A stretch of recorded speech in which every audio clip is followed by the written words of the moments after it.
असत्य पर सत्यનો વિજય અને ફાફડા જલેબીનો તહેવાર એટલે કે દશેરા। આપ મારી પાછળના આ દ્રશ્યો જોઈ શકો છો કે અમદાવાદના આ દ્રશ્યો છે કે જ્યાં આજનું પર્વ જે છે તે ફાફડા જલેબી ખાઈને લોકો આ તહેવારની ઉજવણી ધામધૂમપૂર્વક કરતા હોય છે। ત્યારે આજ વહેલી સવારથી જ 6 વાગ્યાથી લાંબી કતારો જે છે તે ફાફડા જલેબીના જે સ્ટોલો આવેલા છે ત્યાં જોવા મળી રહી છે। ત્યારે કેટલાક ફાફડા જલેબી પ્રેમીઓ આપણી સાથે છે, આપણે તેમની સાથે વાત કરીશું, જાણીશું કે કેટલો ઉત્સાહ છે, કેટલા વાગ્યાના તેઓ આ લાઈનમાં ઊભા હતા અને ખાસ કરીને વાત કરીએ તો આજે દશેરાનું પર્વ અને ફાફડા જલેબીનો તહેવાર કેટલા વાગ્યાના ઊભા હતા, કેટલો માહોલ શું છે? હું લગભગ 6:15 આવ્યો તો અહીંયા।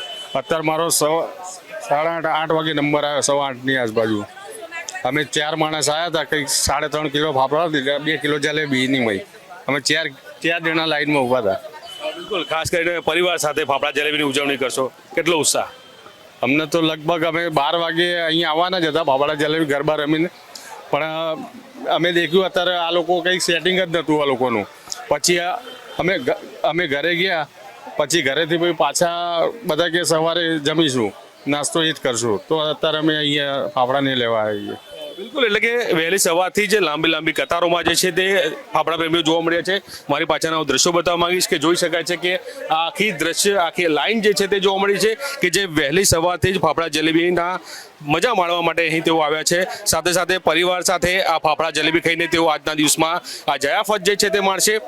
સાથે મહત્વપૂર્ણ એ પણ કહી શકાય કે જે પ્રકારનો આ તહેવાર જે છે ધામધૂમપૂર્વકનો તહેવાર છે, કેમ કે અસત્ય પર જ્યારે સત્યનો વિજય થયો હતો અને તેને લઈને આ લોકો ફાફડા જલેબી ખાઈને આજના તહેવારની જે છે તે ઉજવણી કરશે।